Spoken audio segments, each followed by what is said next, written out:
अभिषेक इक्का एक घड़ी का लगत हो और चुनाव के लेके पहले ही जान लें, ओकरे बाद फिर हम ही जाने चाह कि आपका का मंशा बा का चलत हो। पहले तो हम तुम्हारा आभार प्रकट करते हैं। हमको बहुत खुशी होती है कि पहली बार के वैसन है कि हमार 25 साल का राजनीतिक जीवन हो गया, पहली बार हमके ऐसा अवसर मिलल है कि हमसे केहू भोजपुरी में पत्रकार सवाल करत है, हमके भोजपुरी में जवाब देवे के मिलत है। हमके बहुत खुशी होती है और वो खुशी हमारे चेहरा से भी तो के झलकत हुई।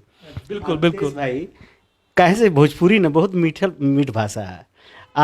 हमने के बचपन का भाषा है, इससे बड़ा लगाव है। अब बहुत अच्छा लगला, तू बहुत मीठ मीठ बोलत हवा और तीखा सवाल भी पूछबा तो मैं तेरे हंस के मीठ मीठ जवाब दे। हमके ये लगत बा कि अब उत्तर प्रदेश में बदलाव को बयार बहत बा। केकरे बदलाव का? अरे बदलाव केकर हुई भैया, तू ही बतावा। जे रही वह ना बदली, देश में भाजपा है तो वह ना बदली। ना वो तो कहत हुन कि वापस आवत हुन। अरे वो कहत हम ना, लेकिन जनता का कहत बा।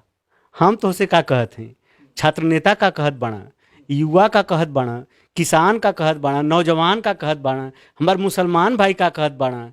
इहो कुछ तो सोचबा कि उनके कहले पर उनकर बात सुनबा। अब देखा ये भैया, जनता ठान ले बा कि एक दिन बटन दबा दा और जो इनका ललका साण घुमत बा ना ठंडा में, रात रात भर जाग करके हमने के गांव में हमने के माई बाबू घरे परिवार के कुल लड़का ये जाड़ा पाला में भी सुतत नहीं बाड़ा, कुल चीज छोड़ के खाली अपन कुल खेत रखावत बाड़ा। तो जो इनका छुट्टा साण घुमत बाड़ा ना गांव गांव खेत खेत में घुमत हुआ, कुल नुकसान करत हुआ। तो अब जनता भी ठान ले बा कि एक दिन ऐसा बटन दबा दा कि कुल साण खत्म हो जाए। आ इहो कुल जो बाड़ा न भाजपैया, इहो कुल राजनीति के छुट्टा साण बाड़ा। और एक बार बटन दबौले से ई राजनीति का भी छुट्टा साण गायब हो जाइए।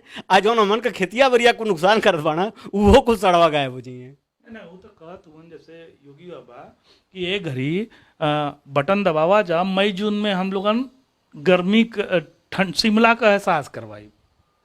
देखा ऐसा है, वो हम संत हमारे कुल खानदान का संत बाड़ा भैया, हम उनके प्रणाम करत हैं। हम उनके बारे में कुछ नहीं बोलब। अब संत महात्मा हो करके भी अगर कोनो यहर वहर का बात बोली है तो जनता खुदे जवाब दी। देखा हमने कुछ हो जाए मानल जाए तो धरती पर डॉक्टर और संत महात्मा ये दोनों के भगवान का दर्जा है। अब विशेषकर हमन जो हिंदू हैं जा, हमन तो पूजा पाठ कर जाला ना।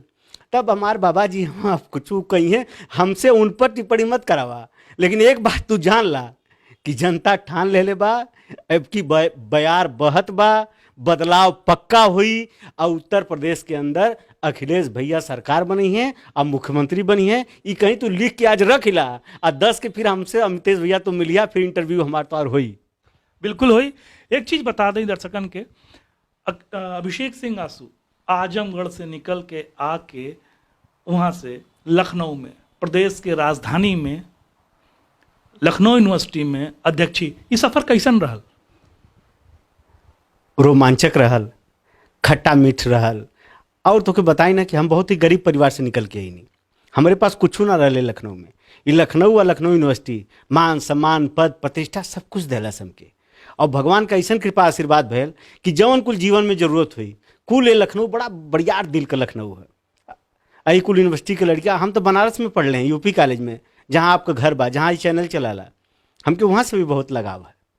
कहे से कि हमार शिक्षा संस्कार दोनों यूपी कॉलेज से मिलल और हमार पूरा सर्वांगीण विकास वहाँ से भैल। यूपी कॉलेज हमारे जहन में हमेशा रहला। वही जगह शिक्षा बा, वही जगह संस्कार बा कि आज वही जगह पूंजी लेके हम लखनऊ में अली। यहाँ का लड़का कुल हमरे जैसे गरीब परिवार के लड़का के, यहाँ का लड़का, यहाँ का टीचर, अध्यापक, कर्मचारी आ यहाँ का आम जनता सबकर हमके खूब भरपूर आशीर्वाद भी मिलल, प्यार भी मिलल और सहयोग भी मिलल। नहीं तो तू बतावा ऐसा गरीब परिवार के लड़का के इतने बढ़िया यूनिवर्सिटी का कुल उपाध्यक्ष अध्यक्ष कुल होगी ना वो एक बार में और सबसे कम उम्र में।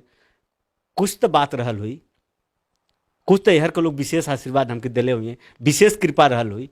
तो कृपा है तो ऐसे हम बनल हैं। ऐसे देखा हम झूठ उठ ना बोलिना, सही बोलिना, सच्चाई के साथ देना, अच्छाई के साथ देना, अपने लाभ में भी कोनो गलत सलत काम ना करीला। हम अब तक के राजनीति में न सिद्धांत छोड़ ले हैं, ना हम अब्बो कब्बो ना सिद्धांत से अपने कब्बो ना विचलित बनी, न सिद्धांत छोड़नी आना केहू के साथ छोड़ ली, जकर संगे है मजबूती से रहिला, कौनो झूठ बात ना बोलिला, सच्चाई के संगे रहिला। सच्चाई सिद्धांत दोनों हमार एकदम एकदम लक्ष्य है कि कभी भी जिंदगी में, हमारे बाबू सिखा गए हो कि जिंदगी में बाबू सच्चाई के साथ मत छोड़िया और सिद्धांत मत छोड़िया। तू निश्चित रूप से चाहे जितना कठिनाई आई, चाहे जितना तोके ताक तपस्या करे को होई, चाहे जितना तोके संघर्ष करे को होई, लेकिन तोके सफलता जरूर मिली। हमके पूरा उम्मीद बा कि हमके तो सफलता मिलबे करी, हमरे पार्टी हमरे नेता के भी सफलता मिली, हमन उत्तर प्रदेश में अब की सरकार बनावल जाई। तो समय बताई, चलते हुआ यार, बहते हुआ देशर में तैला है। एक चीज जानना चाहते हैं आशु जी, एगो युवा लड़की बा नेहा, नाम सुन ले हो, वो सत्ता से प्रश्न कैलस जब, तब ओकरे ऊपर तमाम लांछन लगावल गईल और आईटी सेल से लेके तमाम लोग अमरदे आदि टिप्पणी जो ना करे के चाहिए बहन बेटियन के, वो बिटिया हमने कहो ना। तो छात्र नेता के रूप में हम आपसे जानना चाहिए कैसन लगल, मतलब कि वो अगर प्रश्न करत हो तो कैसे प्रश्न करिए, अखिलेश से थोड़ी ना करिए, समय सत्ता से ना करी, जे सत्ता में बैठी से करी। तो प्रश्न कैलस तो ओकरे बाद ओकरे संगे जो ई सब चीज होता है वो रोवत हवा के कि का लांछन लगावल जाए, एकरे बारे में एक छात्र नेता का कहना? ये बहुत गलत काम कहना लोग। देखा ऐसा ना कि लोकतंत्र है, और जे बड़ियार नेता है ना, ओके बड़ दिल और बड़ दिमाग का होके चाहिए। हमारी माने के है कि लोकतंत्र में नेतन के जितना बहरे से लोकतांत्रिक होके चाहिए, उतना भीतर से भी उनका मिजाज लोकतांत्रिक होके चाहिए। अगर केहू तोहार आलोचना करत है तो के खुशी खुशी सुना, अगर तोहरे अंदर कमी है तो मैं सुधार कला, ना है तो मुस्कुरा के टाल दा। लेकिन ये तरीका ठीक ना बा कि केहू अगर लोकतंत्र में तोहरे काम का काज पर सवाल उठावे, अंगुली उठावे, तो तू ओकरे चरित्र पर अंगुली उठा दा। ई खराब बात बा, एकर हम खिलाफत हैं, एकरे हम खिलाफ हैं, आ एकर हम खूब निंदा करत हैं। ये बहुत गलत बात बा। केहू कभी बहन बेटी होकर, हमार भी, हमहू राजनीति करेला, हमार भी लोग तमाम विरोध करना, मुँहे पे भी कह देना, लोग बयान भी हमारे खिलाफ दे देना, लिखा पढ़ी चिट्ठी भी लगा देना। देखकर मतलब थोड़ा है हम उनके डांटी उठी लाना। हम ये देखिला कि देखा भाई हमारे अंदर अगर कोनो तू कमी दिखावत हवा, अगर कमी हुई तो मैं हम सुधार कर ले, आ गलती कैले हो तो माफी मांग ले, आ ना हो तो मुस्कुरा के टाल जाए। तू कहत रहा ये जनता है ना, कुल देखे ले, आ जनता मूर्ख नहीं बा, केहू कुछ केहू के बारे में कहे, लेकिन समझ ला जनता बहुत समझदार और बहुत चालाक है। आ लोकतंत्र में सुन ला, लोकतंत्र में विकल्प हमेशा जनता देले, आ जनता कुल देखत है। ये जो लोग करत हम ना एकदम दही के इकट्ठे, जनता के लाठी में आवाज ना होला, ऐसा लाठी मारी जिससे ठंडा है ना लौकेला ना, लेकिन लगला हवा है बयार है ना, बहेल ना देखेल ना, लेकिन होले। यही तरह भैया जनता के लाठी लौके लेना में आवाज ना होला, लेकिन 10 तारीख के तू जनता का लाठी देखिया कैसे चलत है। एक चीज और बताई, इहो जानल जाए आशु जी से कि विधायकी टिकट के दावेदार हुआ, कहाँ से हुआ, का तैयारी हो, इहो बारे में अभिषेक जी मालूम चलल बा कि आप भी जौन बा विधायकी के तैयारी में लगल हुआ, कहाँ से, कौने सीट से? देखा भैया ऐसा है कि हम राजनीति करीना सेवा खातिर, हमार कौनो इच्छा ना है, हमार कौनो मांग ना है। हम काम करीना, पहले देखा छात्र नेता रही तो छात्रन काम करता नहीं, फिर अभी राजनीति में आ गई संगठन का, तो हम संगठन का काम खूब मन लगा के करीना, आ सेवा करीना, जनता का काम करीना। जनता का मांग आयल ही है, जनता चाहत ही हमके चुनाव लड़ावल, आ जनता ये मांग हमारे पार्टी में, हमारे राष्ट्रीय अध्यक्ष के यहाँ और सबके के यहाँ जनता ये मांग रख ले बा। अगर राष्ट्रीय अध्यक्ष जी का आदेश हो जाई, हमार देखा कौनो औकात ना, ना हमार कौनो क्षमता है, न कौनो ताकत ही है। हमारे पास खाली ताकत है जनता का, जनता का आशीर्वाद हमेशा हमारे संगे रहल है, ई ताकत है। आ हमारे नेता का अगर विश्वास हो गल, आ नेता हमारे पर भरोसा कर दिलस, आ हमारे ऊपर नेता अगर आदेश कर दिलस, तो हमारे नौवा के आगे आंसू लगल है ना, अभिषेक का आंसू, तो अभिषेक का आंसू ना आंसू बन जाई अंगारा। आ जौने जगह से हमके आदेश कर दिए ना, तो वहाँ हम ऐसा राशन पताई लेके जुटब कि रिजल्टवा देखबा तो तू देखबा कि अरे बाप रे बाप, ई क्योंने आंसू से हम बतौले रहनी, का रिजल्ट आयल। हम जितने तोके देखे में ऐसा लगत है, उतने जब मौका आवाला ना, जब मर्द के पहचान मौका पे होले ना, तो जंग के मैदान में जब हम जाइब ना, तो तीर कमान हमार तैयार बा, आ नेता बस आदेश कर दे, हमरे पर भरोसा कर दे, तो हमार तनिको ताकत ना है। हम ऐसा गंभीराइब कि भाजपा लोगन के कहीं जगह ना मिली लुकाए के, जान लिया है। हाँ बहुत सटीक। ई छात्र नेता का जौन अभिव्यक्ति हो, ऐसा होले जितना छात्र नेतन से मिलल है अभी तक, अंगार यही तरीके से निकलेला उन लोगन का। और इनके में तो मासूमियत झलकत हो और सौम्यता भी सामने दिखाई पड़त हो। आप लोगन के वो देख ले जा, इतना प्यार से ही इतना प्रेम से लोगन के राजनीति में निपटा भी देवेलन। नहीं देखा भैया, हमार एक बात है अमितेश भैया, हम ही चाहिए कि सख्त बात भी नरम लहजा में होके के चाहिए, लहजा खराब ना होके के चाहिए। आ ये सरकारवा में देखा तुम्हारा ये भाजपा के लोगन के नेतन का यह दोष बा, उनका लहजा खराब बा। सख्त काम भी नरमी से कल जाला, सख्त बात भी तनी लहजा ठीक कह के बोले जाला। घमंड ना दिखावे के चाहिए, तानाशाही ना दिखावे के चाहिए। ये जनता है ना बाबू, तो देखले ही हो भा कितना जाने कहाँ रहना कहाँ पहुंच गई न, इतिहास ना बड़बड़ जाने के पता चलला। इसलिए भैया न घमंड करा और न तानाशाही दिखावा, विनम्रता से रहा, तनी झुक के रहा और जनता के आशीर्वाद रहा, उनके कदमों में रहा, उनके पाँव में रहा, उनके सेवा करा, उनके कष्ट में खड़ा होखा। जनता खुद आशीर्वाद देके अपन जौन रास्ता हुई तो के जौन यथोचित सम्मान हुई जनता दे दी। का लगत हो कि पूर्वांचल चूंकि जैसन बतैली आजमगढ़ के निकल के अलन, पूर्वांचल के राजनीति के, प्रदेश के राजनीति के बड़ा करीने से, बड़ा महीनी से पढ़ले हुवन अभिषेक जी। अभिषेक जी का लगत हो पूर्वांचल स्वामी प्रसाद मौर्य के अइले के बाद, शामिल भइले के बाद कितना मजबूती मिलल बा? देखा, इधर पारी समाजवादी पार्टी के संगे और हमारे नेता अखिलेश यादव के संगे हर जाति धर्म बिरादरी का लोग एकदम टूट के आवत हूँ। अब जगह ये ना बचल बा, जानला कौनो जगह ना बचल बा। आ समाजवादी पार्टी के जो मूल कार्यकर्ता मूल नेता कुल ना बेचारे त्याग करत हूँ। ये त्याग करत हूँ कि अब जनता का कष्ट उनके ना देखल जात बा।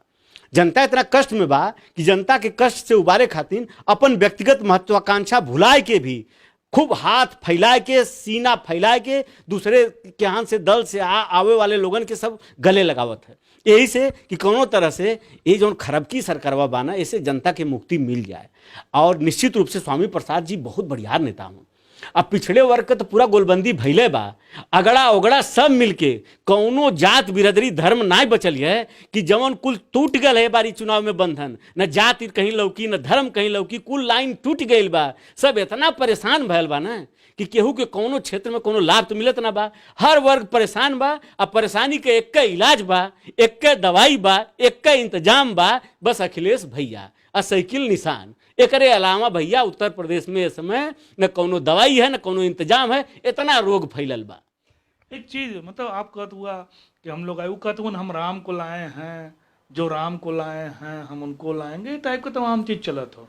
तो धर्म का राजनीति तो चलता है ना बा, और यह अलगा विकास का बात करत हुआ जाए तो कैसे चली भाई? अच्छा तो भैया हम ही कहब कि जे राम के लिया धलस वो नीरव मोदी के काहे ना लिया पावत है? तू बताओ विजय माल्या के काहे ना लिया पावत बा जे राम के लिया धलस? अरे भैया ये लोग अपन काम करें, जब चुनाव आवाला तो राम के लिया देना लोग, ये कृष्ण भगवान के लिया देना लोग, कुल देवी देवता के। आज चुनाव जैते बैठे अदम गोंडवी के शेर रहल कि देखा हो राम राज उतरल बा दारुल सपा के मैदान में, बिस्की गिलास में, का कुल बात अब हम ना दोहराल चाहते हैं। तो देखा ये लोग छद में हिंदुत्व वाले लोग हों, ये खाली दिखावे बदे खाली चुनाव में राम के लिए आवाना। अरे असली हिंदू हमारा नहीं जा 24 घंटा राम का नाम लाना, भगवान के शरण में 24 घंटा रहा, गलत काम न करा। कड़कड़ में शंकर हुआ, कड़कड़ में राम हुआ, लेकिन यहाँ लोग कहा इनके चुनाव में राम के लिए आवे बा। ये लोग राम के नाम का रोटी खात हुआ, कहे से ये लोग बढ़िया काम तो करत ना हुआ, हमन अपने काम का रोटी खाए जाला। राम सबके आस्था का प्रतीक हुआ, हमन खुद राम के सुप्रीम कोर्ट लिया कि ये लोग का लिए ना, ये लोग लिया कहते जब राम के लिया धन तो कहता तनी नीरव मोदी के लिया हुआ, तनी विजय माल्या के लिया हुआ, कुल लूट लाट के चल गए हो, उन्हन का घर भरवाओ तो उन्हन के ना लिया पाओ तुम, ये लोग राम के लिया तुम। अरे सुनत रहा खाली कितना सीट आवत हो बार हमने कह। अरे ये सवाल जाके भाजपा लोगों से पूछा कि उन्होंने लोग का कितना बचत ही है, उन्होंने लोग बचत कितना है, आवत तो कुल अमन के पास है, उन्होंने लोग का कैसे बचत है, जाके उन्होंने लोग से पूछा। जो बड़का बड़का 2-4 विकेटवा हुआ वो लोग बची जाए, बस ये धनबाग मनावा, नहीं तो भाजपा का काम खत्म हो गया। सही बात बताओ थे अमितेश भैया। ई रहलन अभिषेक सिंह आसू, बेबाक उत्तर देखबे कैला जाए, एकदम जौन भी है एकदम सामने हो। जुड़ल रही, जोड़त रही, आपन खबरिया आपका आपन बा। फिर मुलाकात जल्दी हुई। नमस्कार।